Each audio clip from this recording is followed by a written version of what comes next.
Hello everyone, इस lesson में हम लोग समझने का प्रयास करेंगे sectoral division of economy. Economy को सेक्टर वाइज कैसे बांटा जाता है, प्राइमरी सेक्टर क्या होता है, सेकेंडरी सेक्टर क्या होता है, टर्शियरी सेक्टर क्या होता है। तो चलिए इसको समझने का प्रयास करते हैं। इसको सिंपल एक डायग्राम के जरिए समझने का प्रयास करते हैं। एक किसान है जो क्या करेगा, कुछ न कुछ उपजाएगा। मान लेते हैं किसान क्या करता है, यहाँ पर गेहूँ उपजाता है। अब गेहूं को क्या किया गया है, उसको ब्रेड में कन्वर्ट किया गया है। गेहूं को पीसने के बाद आटा बनाया गया, उसके बाद क्या किया गया, ब्रेड बनाया गया। तो देखिए जो गेहूं यहाँ पर बनाया गया, गेहूं जो उपजाया गया वो क्या हो गया, प्राइमरी सेक्टर हो गया। और जब यही गेहूं को क्या करते हैं, प्रोसेस करके इसका मूल्य को और बढ़ा देते हैं, प्रोसेसिंग के जरिए इसमें और वैल्यू ऐड करते हैं, तो वो कहाँ चला जाएगा, वो चला जाएगा सेकेंडरी सेक्टर में। तो मान लेते हैं कि इसको ब्रेड को बनाने के बाद उसे किसी मॉल या किसी दुकान में भेज दिया गया है। तो ये व्यक्ति क्या करता है, उसको खरीदता है। खरीदने के बाद क्या करेगा, वो काउंटर पर जाएगा, पेमेंट करने जाएगा। तो काउंटर पर जब पेमेंट करने जाएगा तो वहाँ कोई ना कोई व्यक्ति कंप्यूटर पर क्या करेगा, काम करते रहेगा। तो अब क्या होगा, वो क्या करेगा, एक सर्विस दे रहा है, एक तरह क्या दे रहा है, सर्विस दे रहा है। तो वो कहाँ चलाएगा, टर्शियरी सेक्टर में चलाएगा। तो हम क्या देख रहे हैं कि यहाँ पर जो रॉ मटेरियल है वो कहाँ गया, प्राइमरी सेक्टर में आ गया। और उसी को जब वैल्यू ऐड किए तो कहाँ चला गया, सेकेंडरी सेक्टर में चला गया। और उसके बाद जो है उसे खरीद और बिक्री में जो व्यक्ति संलग्न था उसी को क्या बोले, वहाँ चलाया, टर्शियरी सेक्टर में चलाया।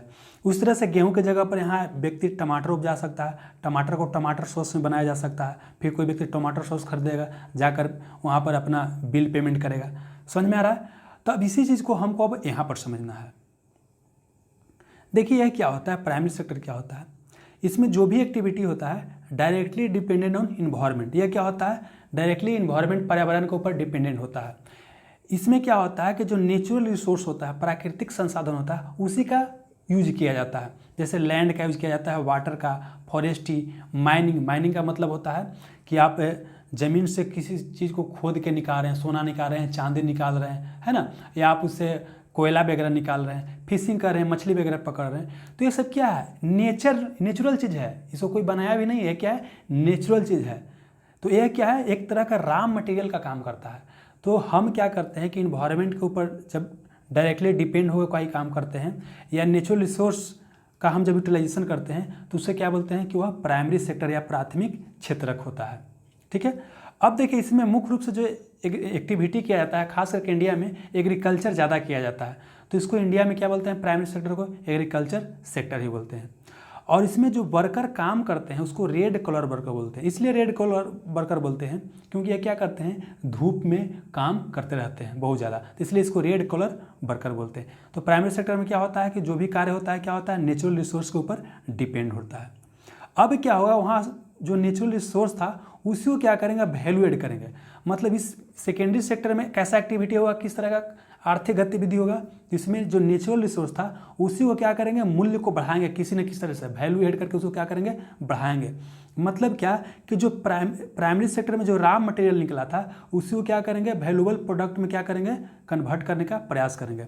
जैसे क्या, प्राइमरी सेक्टर में गेहूँ निकला था, गेहूँ को क्या किए हैं, ब्रेड बना दिए हैं। तो कहाँ चला है, गेहूँ प्राइमरी सेक्टर में था लेकिन ब्रेड कहाँ गया, सेकेंडरी सेक्टर में। उस तरह से टमाटर था, टमाटर क्या था, प्राइमरी सेक्टर में, यहाँ पर टमाटर सॉस बन गया तो क्या आ गया, सेकेंडरी सेक्टर में। उस तरह से मान लेते हैं कि यहाँ पर क्या है, मिट्टी है, मिट्टी निकला प्राइमरी सेक्टर में, रॉ मटेरियल हो गया। अब मिट्टी को क्या बना दिए हैं, अब ईंट बना दिया, क्या बना दिया, ईंट बना दिए है।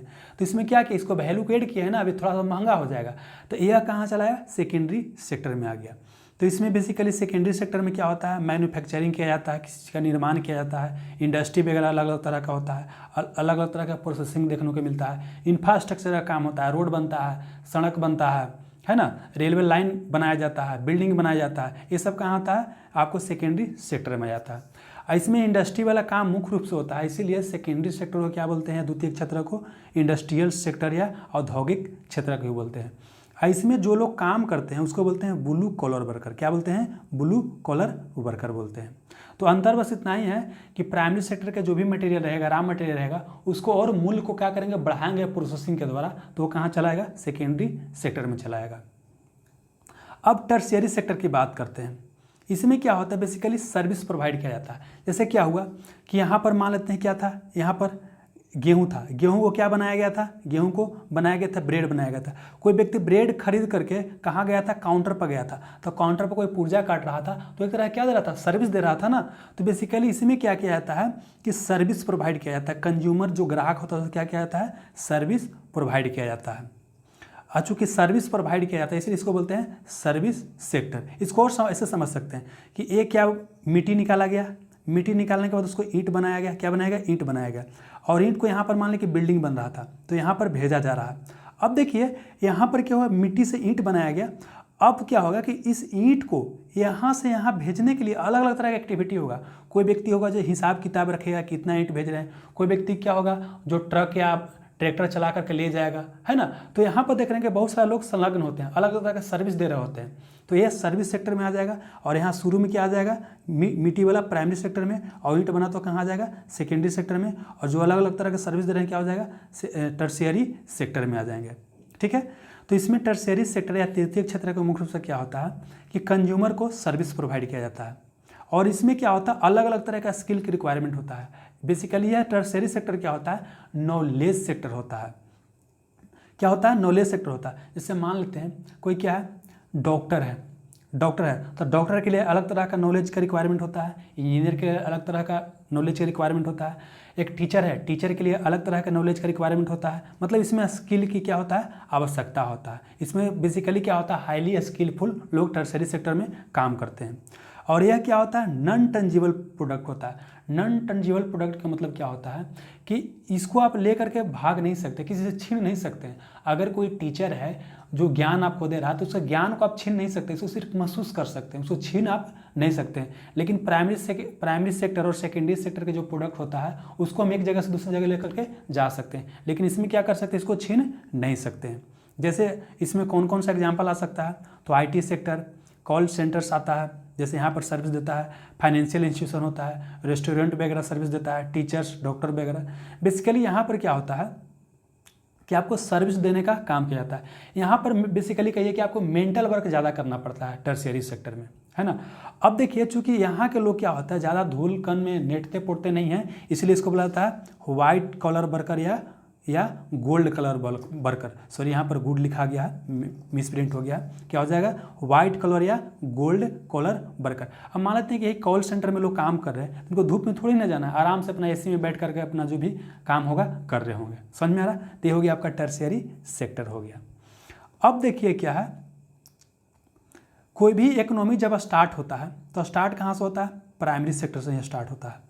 मतलब शुरू का जो एक्टिविटी क्या होता है, तो शुरू में क्या होता है, प्राइमरी सेक्टर। शुरू में क्या होता है, कहीं भी एग्रीकल्चर होता है, एग्रीकल्चर के बाद क्या होता है आपका मैन्युफैक्चरिंग वगैरह होने लगता है, उसके बाद क्या होता है टर्शियरी सेक्टर होने लगता है। लेकिन एक चीज़ हम यहाँ पर क्या देख चुके हैं कि टर्शियरी सेक्टर में बहुत ही नॉलेज वाला आदमी की आवश्यकता होता है, बहुत ही क्या होता है, नॉलेजेबल आदमी की आवश्यकता होता है। और प्राइमरी सेक्टर और सेकेंडरी सेक्टर में कम पढ़ा लिखा लोग क्या होगा यहाँ पर वर्क कर सकता है। अब क्या होता है, कोई भी इकोनॉमी कहाँ शुरू होता है, प्राइमरी से, उसके बाद टर्शियरी से, उसके बाद कहाँ जाता है, सॉरी प्राइमरी के बाद सेकेंडरी जाता है, सेकेंडरी के बाद कहाँ जाता है, टर्शियरी जाता है। लेकिन इंडिया के इसमें क्या हुआ कि हम लोग क्या किए हैं कि प्राइमरी के बाद सीधे उछल कर कहाँ चले गए हैं, टर्शियरी में। बेसिकली मेरा कहने का मतलब यह है कि कोई भी इकोनॉमी के अगर GDP मान लेते हैं कि 100% है, कितना है, अगर इकोनॉमी में 100 रुपया का कंट्रीब्यूशन हो रहा है तो उसमें सबसे ज़्यादा कंट्रीब्यूशन शुरू में कहाँ से रहेगा, तो शुरू में प्राइमरी सेक्टर से रहेगा। शुरू में कहाँ से रहेगा, प्राइमरी सेक्टर से, उसके बाद सेकेंडरी सेक्टर से, और उसके बाद कहाँ आएगा, टर्शियरी सेक्टर में। लेकिन इंडिया केस में आप देखिएगा तो इंडिया केस में आप क्या देख सकते हैं कि देखिए प्राइमरी सेक्टर का देखिए क्या है, कंट्रीब्यूशन कितना है, बहुत ही कम। यहाँ पर देख सकते हैं क्या है, प्राइमरी सेक्टर का कंट्रीब्यूशन बहुत ही कम है। समझ में आ रहा। अब क्या है कि धीरे धीरे इसका कंट्रीब्यूशन घटते ही जा रहा है, प्राइमरी सेक्टर का कंट्रीब्यूशन क्या हो रहा है, घटते जा रहा है। लेकिन यहाँ पर एक और चीज़ समझना है कि यहाँ पर जो वर्कर डिपेंडेंट है उनका प्रोपोर्शन उस अनुपात में नहीं घट रहा है। जैसे कहने का मतलब है कि अगर 100 व्यक्ति काम कर रहा है, 100 व्यक्ति काम कर रहा है किसी इकोनॉमी में, तो उसमें क्या है कि 50 व्यक्ति अभी भी क्या है, एग्रीकल्चर पे ही डिपेंडेंट है इंडिया में, और कंट्रीब्यूशन कितना, 18 रुपया। मतलब 50 व्यक्ति मिले कितना कमा रहे हैं, 18 रुपया ही कमा रहे हैं। और जबकि टर्शियरी सेक्टर की बात करते हैं, सेवा क्षेत्र की बात करते हैं, यहाँ बहुत कम लोग काम करते हैं, बहुत ही कम लोग काम करते हैं, और कंट्रीब्यूशन कितना है, तो 58 रुपया है। कितना है, 58 रुपया क्या है, कंट्रीब्यूशन है। तो देखिए यहाँ पर यह होना चाहिए था कि इसका कंट्रीब्यूशन जब घट रहा था, इसका कंट्रीब्यूशन देख रहे हैं कि यहाँ से घट गया, 14 घट गया, तो जो 50 लोग काम कर रहे हैं तो घट के और भी कम लोग काम करना चाहिए था, लेकिन अभी भी क्या है 50 के आसपास काम कर रहे हैं। ठीक है, देखिए थोड़ा सा यहाँ पर टेक्निकल हो जा रहा है, लेकिन आपको समझने का प्रयास करना है। समझने का प्रयास क्या करना है कि देखिए सबसे पहले क्या रहेगा, ए सबसे बड़ा रहेगा, 100 में 100 कंट्रीब्यूशन किसका रहेगा, प्राइमरी का। धीरे धीरे प्राइमरी घटते घटते क्या आएगा, सेकेंडरी का कंट्रीब्यूशन बढ़ते जाएगा, और फिर क्या होगा, टर्शियरी का सबसे ज़्यादा बढ़ जाएगा। अब क्या हो रहा है, टर्शियरी का अगर कंट्रीब्यूशन ज़्यादा है तो उसको माना जाता है क्या कि वो डेवलप इकोनॉमी है। लेकिन इंडिया के इसमें थोड़ा सा गड़बड़ है। इंडिया के इसमें क्या है कि इसका कंट्रीब्यूशन के बाद सीधे कंट्रीब्यूशन किसका बढ़ गया, इसका बढ़ गया। हम लोग इसमें जो सेकेंडरी सेक्टर है जिसमें ज़्यादा लोग को वर्क मिल सकता है, उसमें हम लोग गए ही नहीं। चाइना के देख सकते हैं, चाइना क्या है कि वहाँ पर कुछ भी चीज़ को हम लोग खरीदने जाते हैं देखते हैं कि मेड इन चाइना लिखा रहता है। तो चाइना में क्या है, मैन्युफैक्चरिंग सेक्टर पर ज़्यादा ध्यान दिया।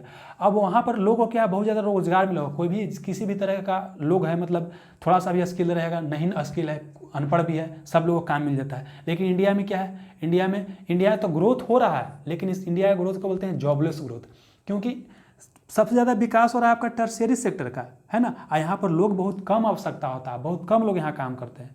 इसीलिए क्या बोला जाता है कि मैन्युफैक्चरिंग सेक्टर पर ध्यान देना बहुत ज़्यादा जरूरी होता है। इसीलिए सरकार को आप देख रहे होंगे कि हाल फिलहाल के दिनों में क्या है, मेड इन इंडिया तरह के अलग अलग तरह का शुरू किया जा रहा है, ताकि इंडिया में लोग सामान बनाएं, है ना। तो यहाँ पर देखने का प्रयास कर सकते हैं, समझने का प्रयास कर सकते हैं। तो यहाँ पर यही देखना है, समझना है कि देखिए कोई भी इकोनॉमी शुरू कहाँ से होता है, प्राइमरी सेक्टर से, उसके बाद कंट्रीब्यूशन किसका होता है, सेकेंडरी सेक्टर, उसके बाद टर्शियरी सेक्टर का। लेकिन इंडिया के इसमें क्या हो रहा है, प्राइमरी सेक्टर के बाद हम लोग कहाँ चले गए हैं, सीधे टर्शियरी सेक्टर में चले गए। देखिए जब देश आज़ाद हुआ था उस समय क्या था कि 85% लोग काम करते थे एग्रीकल्चर वाला सेक्टर में, और 51% से ज़्यादा कंट्रीब्यूशन था प्राइमरी सेक्टर का। लेकिन अब घट करके क्या हो गया है प्राइमरी सेक्टर का, तो लगभग 14-15% हो गया। मान लीजिए हम 15% लेकर चल रहे हैं, लेकिन अभी काम करने वाला लोग कितना है, 51 लोग हैं। 15 रुपया कमा रहे हैं 51 लोग मिल करके। और यहाँ पर कितना है, तो यहाँ पर मान के चलिए कि 60 के आसपास है, कितना है 60 के आसपास टर्शियरी सेक्टर में। लेकिन यहाँ पर बहुत कम लोग काम करते हैं। इसलिए क्या जरूरी हो जाता है कि हम लोग इस सेक्टर पर ध्यान दें, यहाँ पर बहुत ज़्यादा लोग को रोजगार मिलने की संभावना हो सकता है। तो उम्मीद करता हूँ इस लेसन से आपको जरूर मदद मिला होगा। लेसन अगर समझ में नहीं आएगा तो 1-2 बार देखिएगा, आपको समझ में आ जाएगा। इस थोड़ा सा आपको समझने में प्रॉब्लम हो सकता है। ठीक है, मिलते हैं नेक्स्ट लेसन में। Have a nice day, thank you.